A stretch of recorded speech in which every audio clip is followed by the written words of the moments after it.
persoalan klasik ini tidak akan pernah bisa selesai selama tidak dikelola dengan begitu mapan, dan ini akan menjadi tantangan serius bagi ketiga pasangan Cagup dan Wagub ini yang akan berkontestasi pada November mendatang. Saya berharap tidak terjadi lagi diskusi, saling setuju antara satu paslon dengan paslon yang lain. Ada kemudian nanti perbedaan signifikan yang saya berharap, ide dan gagasan wacana di antara paslon ini, sehingga variasi pilihan untuk publik menjadi semakin lebih banyak dalam proses menjatuhkan dan memutuskan siapa yang akan mereka tusuk di bilik suara. Saya agak tercengang ketika melihat hasil sigi dari dua lembaga survei mapan yang dilakukan dalam rentang waktu yang persis sama, dilakukan dengan metodologi yang sama pula. Kemudian yang ketiga juga, proses pengambilan sampel data lapangan sama, kemudian memberikan hasil yang berbeda 90 derajat.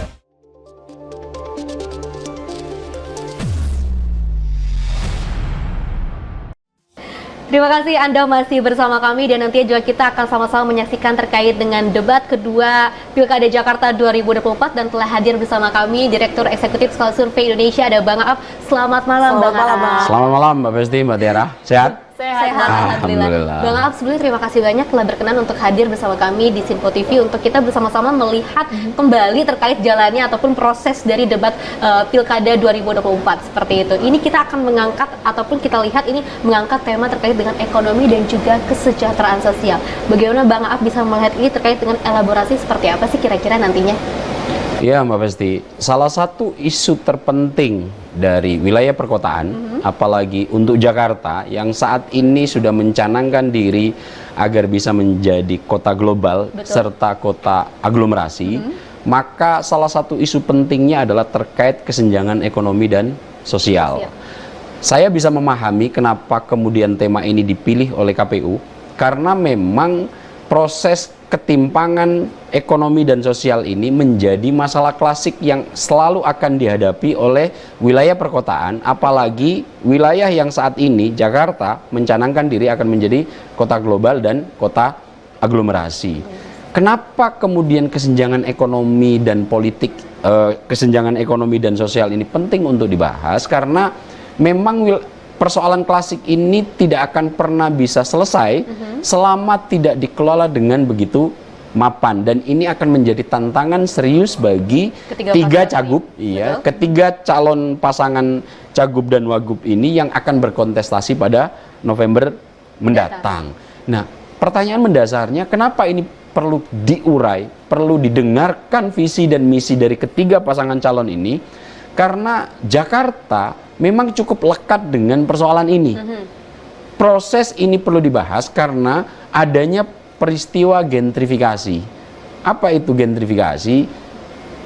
Wilayah perkotaan itu akan selalu mengalami proses pertumbuhan di wilayah-wilayah tertentu yang awalnya wilayah ini didiami oleh mereka-mereka yang secara status ekonomi dalam posisi piramida terbawah, rendah. Secara perlahan-lahan akan kemudian dihadiri oleh mereka-mereka yang punya kemampuan secara ekonomi, kemampuan secara intelektual, yang kemudian bisa menaikkan taraf hidupnya, yang ini lambat laun akan kemudian berdampak pada proses terjadinya pergeseran, shifting mereka-mereka yang ada di piramida bawah. Hal ini banyak sekali terjadi di Jakarta.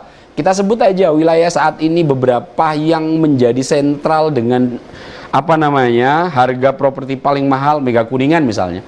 Kita tahu persis bahwa wilayah ini dulu didiami oleh mereka-mereka kalangan petani, kalangan pengembala yang mungkin sekitar tahun 90-an masih cukup mapan, banyak yang memelihara kambing, sapi, kemudian bertani di wilayah yang saat ini sudah berdiri beberapa hotel yang kemarin sempat kena bom itu, ada di sana ada ada Bellagio, ada Ritz-Carlton, ada beberapa hotel. Nah, ini kemudian berdampak akan tergesernya mereka yang sebetulnya secara adat, secara istiadat menjadi warga lokal asli, kemudian harus berpindah.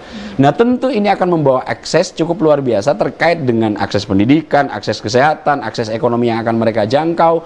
Kemudian nanti ini belum lagi ketika mereka dipindahkan akan berdampak pada akses tempat tinggal, perumahan, dan lain-lain. Nah, kita akan coba mendengarkan bagaimana kemudian adanya kesenjangan-kesenjangan yang diakibatkan oleh proses gentrifikasi ini oleh ketiga paslon yang ada. Itu kenapa kemudian nanti penting untuk bisa kita cermati ide, gagasan, dan wacana apa yang akan dikeluarkan oleh tiga paslon ini dalam rangka untuk menangani persoalan-persoalan kesenjangan ekonomi yang terjadi akibat adanya proses atau peristiwa gentrifikasi ini, sehingga nanti masyarakat Jakarta cukup bisa, oh ini dia pilihannya. Ternyata poin-poin kesenjangan ekonomi sosial dengan akses pendidikan, perumahan, kemudian kesehatan, ternyata bisa cukup terwadahi oleh calon ini. Akhirnya itu nanti akan membuat preferensi masyarakat Jakarta lebih mantap untuk menjatuhkan pilihan di TPS. Nah, terkait tema ekonomi dan kesejahteraan sosial, Bang Aap, tentu ini bukan sebuah yang akan bisa berdiri sendiri karena nanti akan ada 6 subtema yang kemudian dibahas dalam debat pilkada kedua, diantaranya terkait dengan infrastruktur dan pelayanan dasar. Kemudian tadi Bang Aap juga sudah menyebutkan terkait pendidikan, kesehatan, ada juga nanti terkait dengan inflasi dari bahan pokok, dan tentunya akan berpengaruh juga terhadap angka kemiskinan dan juga kriminalitas. Ini tentu akan saling berkaitan antar poin ini. Apakah kemudian yang menjadi fokus dari para pasangan calon ini akan benar-benar terbuka dalam debat kedua, Bang? Saya yakin ketiga pasangan akan mencoba semaksimal mungkin mengidentifikasi masalah-masalah yang tadi Mbak Tiara sebut. Adanya proses pergeseran atau kemudian gentrifikasi yang saya sebut tadi, itu akan menimbulkan implikasi banyak masalah di belakang, termasuk perumahan, termasuk kesehatan, termasuk daya jelajah tingkat pekerjaan, termasuk akses pendidikan, termasuk akses kesehatan. Ini semua nanti saya yakin akan coba dirangkum dalam sebuah konsep besar yang tantangannya harus disampaikan dengan waktu yang sangat terbatas. Tentu singkat, karena saya mendengar dan membaca bahwa proses debat pada kali ini adalah proses debat kedua di antara 3 rencana debat yang akan dilaksanakan oleh KPU DKI, maka dengan proses dan waktu serta durasi yang sama dengan debat pertama, tentu saya yakin paslon dengan banyaknya isu yang harus diungkap ke publik melalui acara debat ini yang nanti mungkin mayoritas masyarakat Jakarta menyaksikan, harus menyampaikan secara ringkas, padat, sederhana, mudah dicerna oleh masyarakat Jakarta, sehingga apa yang akan mereka coba tancapkan dan informasikan ke publik bisa terwadahi dan diserap secara maksimal oleh para pemilih. Tentu ini menjadi tantangan serius, dan ini beberapa paslon juga sudah mengungkap keterbatasan waktu yang diberikan agak cukup menjadi kendala untuk bisa mengelaborasi dan mengurai semua persoalan yang mereka anggap penting, sehingga ya ini ada tantangan tersendiri bagi para paslon untuk bisa mengelaborasi apa yang ada di kepala mereka untuk disampaikan ke publik. Oke, Bang Aap, tadi kan ini temanya adalah ekonomi dan juga kesejahteraan sosial. Dan yang paling menarik pada saat debat kali ini adalah melibatkan beberapa komunitas untuk nantinya memberikan sebuah pertanyaan kepada 3 paslon, nanti akan dirangkum oleh panelis. Dan tentu juga ini menarik ya, karena juga ini kan langsung menyentuh kepada hati masyarakat seperti itu. Dan pertanyaan yang kedua adalah tadi yang Bang Aap bilang terkait dengan waktu yang sangat singkat dan juga waktu yang sangat terbatas ini, kira-kira apa sih strategi ataupun yang harus dipersiapkan oleh ketiga paslon ini biar untuk nantinya pada saat mengungkapkan seluruh aspirasi ataupun argumennya ini tidak ada terkait dengan saling sindir, narasi saling sindir ataupun turbulence politik seperti itu. Kalau saya mencermati yang saya baca di media, ketiga paslon ini telah mempersiapkan itu semua. Pasangan nomor 1 sampai latihan public speaking, kemudian pasangan nomor 2 yang saya baca Dul gitu, bahwa memang menjadi terkendala sendiri dengan nomor Darmakun. Kemudian ini menjadi tantangan tersendiri bagaimana harus menyampaikan ide dan gagasan yang begitu panjang harus diringkas dalam waktu yang sangat terbatas gitu, sehingga kalau Dul mengatakan bahwa ini harus ada improvisasi atau baca teks, itu sempat menjadi dilema. Kemudian Ridwan Kamil akan melakukan latihan public speaking untuk bisa meringkas itu. Kun dan Darmakun juga sudah mencanangkan diri bahwa akan mempersiapkan tidak biasa-biasa lagi seperti yang debat pertama. Tentu memang ini akan menjadi tantangan tersendiri bagaimana persoalan yang akan disampaikan dan coba diurai secara tuntas untuk bisa dipahami publik harus disampaikan dalam waktu yang sangat singkat, yang sangat terbatas, sehingga tentu ini akan berimplikasi pada pemikiran masing-masing calon bagaimana strateginya agar ini bisa diserap secara sederhana dan mampu untuk menjadi preferensi rujukan sebagai variabel mengubah pilihan. Betul. Baik, berarti apakah akan sama Bang seperti debat pertama? Kalau misalnya tentu kita mengharapkan akan ada adu gagasan yang lebih substantif, dan apakah kemudian kalau kita lihat di debat pertama ini lebih ke defensif antara pasangan calon ingin menjaga image ataupun citra dari masing-masing pasangan calon? Apakah tadi dengan waktu yang menjadi tantangan tersendiri ingin kemudian mengelaborasikan semua itu dan agar bisa meraup suara masyarakat Jakarta? Akankah sama nantinya? Saya berharap sama, Mbak Tiara. Ya, kita semua Jangan. Saya berharap ini betul-betul menjadi konsep debat. Masing-masing masing-masing paslon akan mencoba untuk memberikan hal-hal yang berbeda di antara satu paslon dengan paslon yang lain. Ide dan gagasannya kemudian kuatkan oleh argumentasi yang rasional dan juga itu bisa memberikan pemahaman yang sederhana sehingga menjadi faktor yang bisa menggugah tadi. Oh iya, ini kayaknya jauh lebih baik di antara paslon yang lain. Saya berharap tidak terjadi lagi diskusi, saling setuju antara satu paslon dengan paslon yang lain. Ada kemudian nanti perbedaan signifikan yang saya berharap ide dan gagasan wacana di antara paslon ini sehingga publik nanti yang akan menyaksikan betul-betul bisa memberikan diferensiasi pilihan yang ini ternyata jauh lebih baik daripada ini, konsep ini di sektor ini jauh lebih baik daripada ini, sehingga nanti variasi pilihan untuk publik menjadi semakin lebih banyak dalam proses menjatuhkan dan memutuskan siapa yang akan mereka tusuk di bilik suara.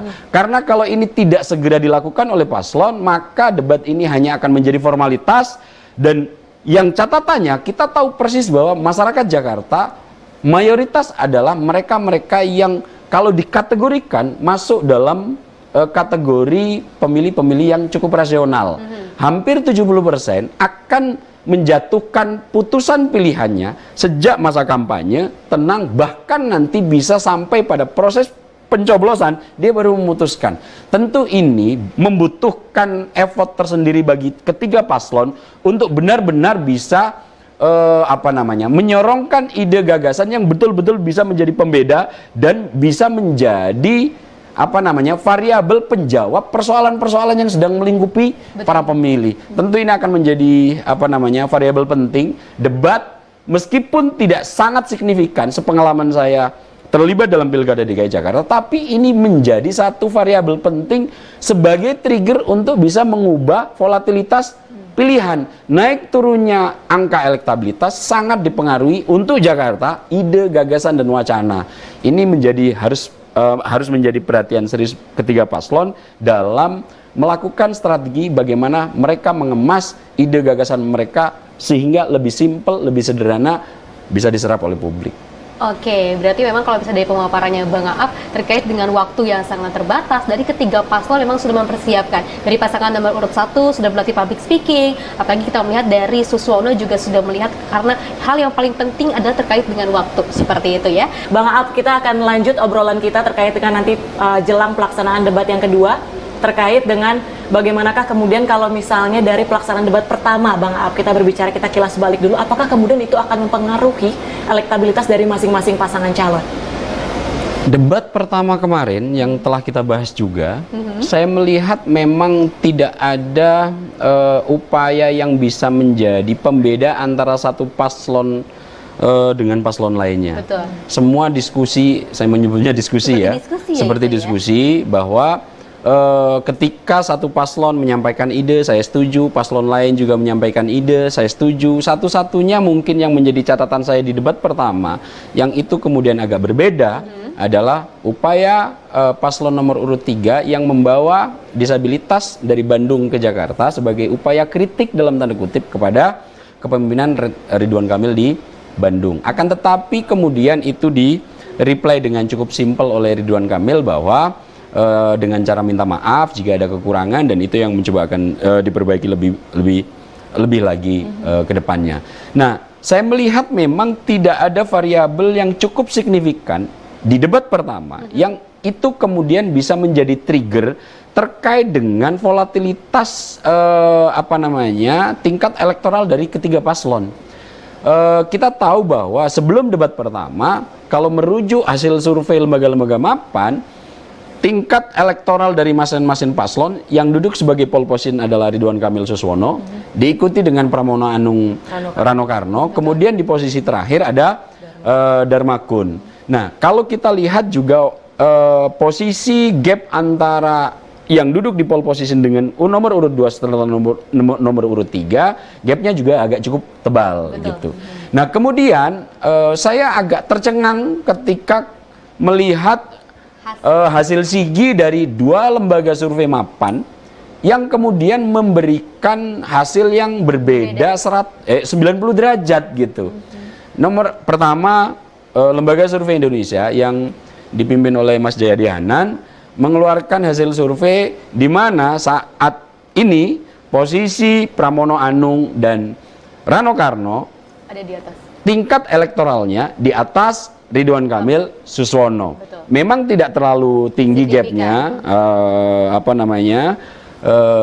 gap untuk keunggulan presentasi dari pasangan Pramono Anung dan Rano Karno. Akan tetapi agak cukup mengagetkan saya bahwa ini Rano Karno dan Pram, kalau kemudian itu sebagai efek debat, yang saya nilai tidak akan terlalu berpengaruh signifikan terhadap naik turunnya elektoral. Betul. Akan tetapi kemudian sehari kemudian ada lembaga survei lain, Poltreking yang dipimpin oleh Mas Hanta Yuda, mempublikasikan hasil SIGI-nya dengan menempatkan Ridwan Kamil Suswono jauh di atas Pramono Anung, Rano Karno. Bahkan angka dari Mas Hanta Yuda di atas 50%. Kita tahu bahwa Pilkada DKI Jakarta yang syarat untuk bisa memenangi kontestasi harus meraih suara 50% plus 1, bukan plus 1% tadi, plus 1 suara.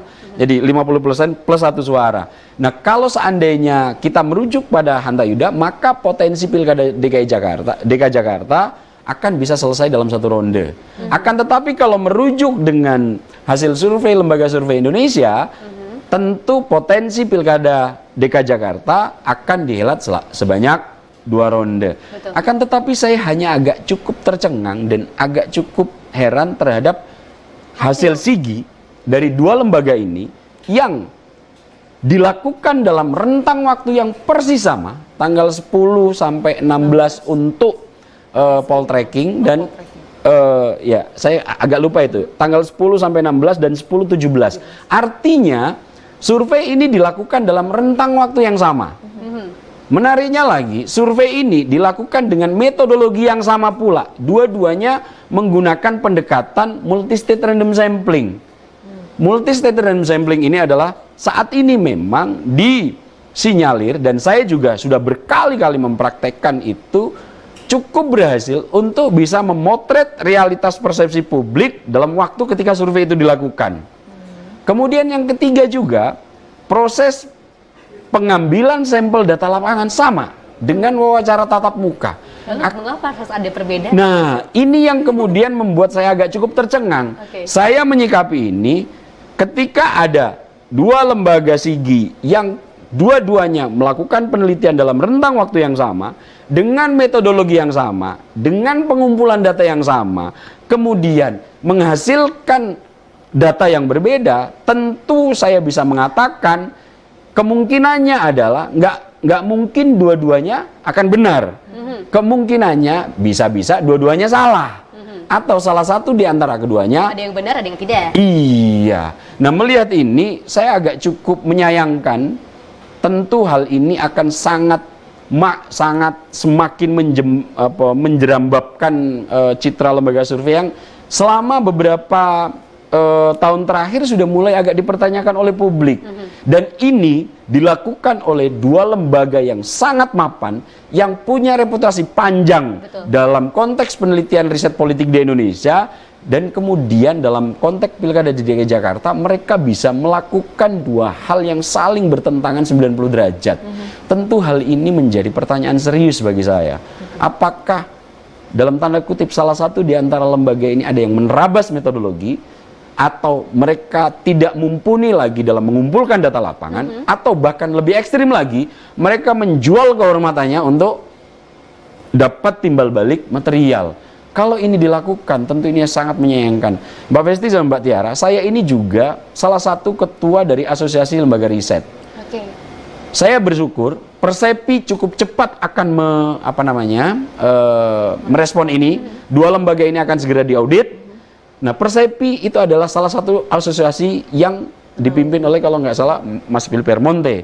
Kemudian saya juga salah satu ketua asosiasi yang saat ini mewadahi beberapa lembaga survei, namanya Asosiasi Peneliti Persepsi Publik Indonesia, ASPEPI.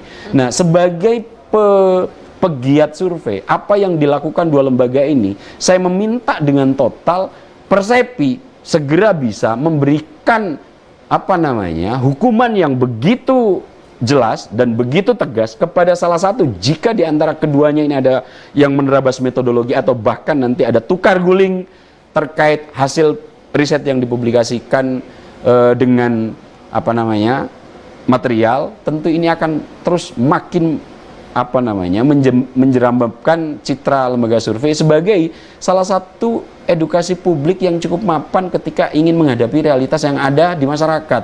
Ini benar-benar menjadi titik turun, titik terendah dari industri survei.